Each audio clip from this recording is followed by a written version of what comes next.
आप सबके भीतर आलोकित परमात्मा को मेरा सादर प्रणाम। कल स्वामी विवेकानंद की जयंती थी। लोग एक दूसरे को ग्रीटिंग्स भेज रहे थे और हर ग्रीटिंग में स्वामी विवेकानंद की एक तस्वीर है और नीचे लिखा हुआ है, उठो जागो और रुको मत जब तक आपको आपके लक्ष्य की प्राप्ति ना हो जाए। अधिकतर ग्रीटिंग्स में ये लिखा हुआ है। ऐसा ये ग्रीटिंग मुझे भी मिल गया। तो यह भौतिक अर्थों में तो बिल्कुल सही है। किसी भी वस्तु को प्राप्त करना है तो उसके लिए पहले आपको अपनी जगह से हिलना होगा। अधिकतर लोग इनर्शिया से पीड़ित होते हैं, कुछ करना नहीं चाहते हैं। तो पहले उठो और जागो। अधिकतर लोग सोए सोए जीते हैं, लगता है कि जाग रहे हैं लेकिन उनकी चेतना मानो सोई हुई रहती है। तो जाग जाओ और लगन के साथ, परसिवरेंस के साथ उद्देश्य को प्राप्त करने के लिए संघर्ष करिए। क्योंकि अगर कोई व्यक्ति शुरुआत में सफलता ना मिले और रुक जाए तो वह अपने उद्देश्य को प्राप्त नहीं कर सकता। और इतिहास भरा पड़ा है ऐसे उदाहरणों से जिसमें कि लगातार प्रयास करने के बाद ही उद्देश्य की प्राप्ति होती है। तो यह बड़ा ही महत्वपूर्ण है कि आप बीच में ही ना रुक जाएं।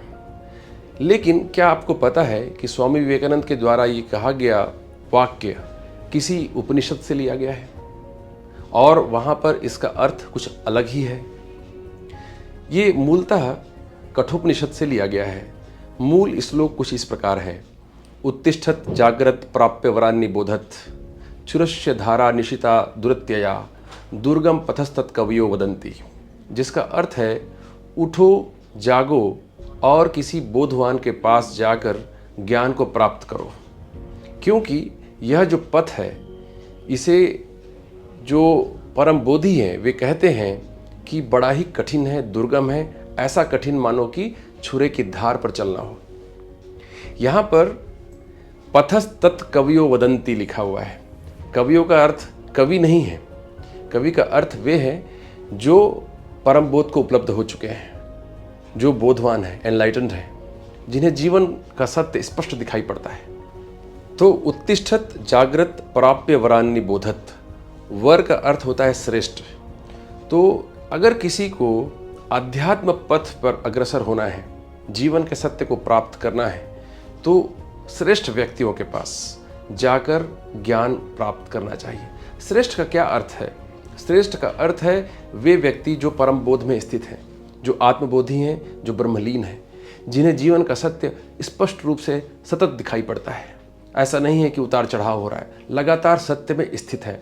ऐसे व्यक्ति श्रेष्ठ हैं उपनिषद की दृष्टि से। तो इनके पास जाकर ज्ञान ग्रहण करने को ऋषि कह रहे हैं। लेकिन कोई व्यक्ति कहे आज के ज़माने में कि यार ज़रूरत क्या है ऐसे पुरुषों के पास जाने की, सारा ज्ञान तो आसानी से उपलब्ध है, इंटरनेट खोलो, PDF डाउनलोड करो और सारे उपनिषद पढ़ लो। अगर इतना आसान होता तो एक न्यूरोलॉजिस्ट बनना भी बड़ा आसान हो जाता, कहीं जाए बगैर।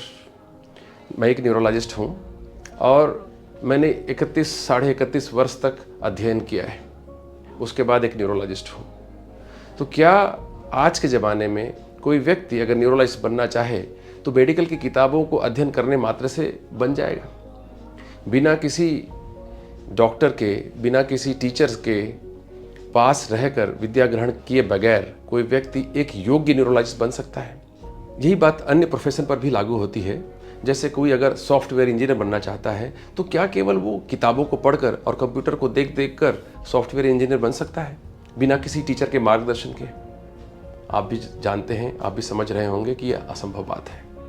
तो इसीलिए अगर आपको आध्यात्मिक ज्ञान को उपलब्ध होना है, आत्मा तक पहुंचना है, ब्रह्म क्या है यह समझना है और जीवन मुक्त दशा में जीवन यापन करना है, तो आपको किसी परम बोधि के पास जाना श्रेष्ठतर होगा। हाँ, ये संभव है कि अगर कोई व्यक्ति पूर्व जन्मों के संस्कार लेकर पैदा हुआ है तो उसके लिए यात्रा थोड़ी आसान हो सकती है और हो सकता है कि वह केवल अध्ययन मात्र से ही पूर्ण आध्यात्मिक दशा को उपलब्ध हो जाए। लेकिन एक सामान्य व्यक्ति के लिए असंभव है, क्योंकि इसे ऋषि कह रहे हैं कि यह छुरे की धार पर चलने जैसा कठिन है। वो कठिन इसलिए मालूम पड़ता है कि आपको समय समय पर मार्गदर्शन की आवश्यकता होती है, जो कि बिना गुरु के संभव नहीं है।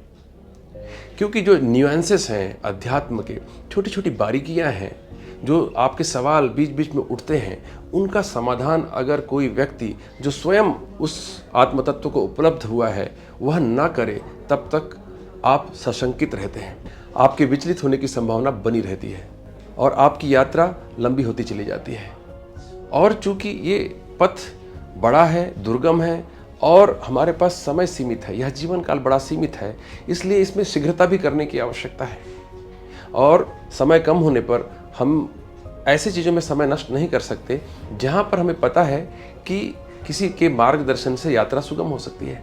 तो समझदारी तो इसी में ही है कि आप किसी योग्य व्यक्ति के पास जाकर विद्या को सीखें। और चूंकि अध्यात्म विद्या अमूर्त है, देखने में नहीं आती है, बाहर से इंद्रियों से आप उसे परसीव नहीं कर सकते हैं, ग्रहण नहीं कर सकते हैं, इसलिए यहाँ पर किसी गुरु के मार्गदर्शन की बड़ी आवश्यकता है।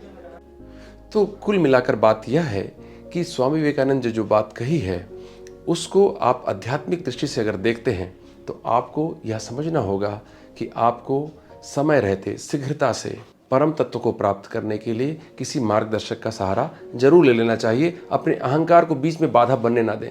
कई बार ये होता है कि आदमी सोचता है कि मैं तो इतनी उम्र का हो चुका हूँ और मैं अपने से अल्पायु के व्यक्ति से मार्गदर्शन लूँ, या तो मेरे अहंकार को चोट है, तो वह व्यक्ति प्रयत्न नहीं कर पाता है, चाहते हुए भी नहीं जा पाता है। और कई बार की तो ऐसा लगता है व्यक्ति को कि मेरे पास तो इतना ज्ञान इकट्ठा है, मैंने कई शास्त्रों का अध्ययन किया हुआ है, मैं किसी व्यक्ति के पास जाकर क्यों सीखूं। उसका अहंकार बाधा बनता है। यद्यपि उसके जीवन में दयनीयता है, उसका जीवन शोचनीय बना हुआ है, फिर भी वह प्रयत्न नहीं कर पाता है, अपने अहंकार को मारकर अपने आप को समर्पित नहीं कर पाता है। तो अगर कोई व्यक्ति अपने ज्ञान के अहंकार को अलग रखकर किसी परम बोधि के पास जाकर ज्ञान उपलब्ध करता है तो वह व्यक्ति निश्चित ही प्रशंसनीय है, क्योंकि यह जीवन बड़ा अल्प है। तो अगर आप समय रहते किसी मार्गदर्शक का सहारा लेकर इस आध्यात्म पथ पर, जिसे दुर्गम कहा गया है, आप बढ़ते हैं तो समय रहते आप जीवन मुक्ति का आनंद ले सकते हैं और आपके जीवन रूपी बगीचा में प्रेम और करुणा के फूल पुष्पित हो सकते हैं। आप सबके जीवन में भी प्रेम, करुणा और जीवन मुक्ति से सुरभित जीवन रूपी बगीचे का आगमन हो, अवतरण हो, ऐसी शुभकामना के साथ प्रणाम।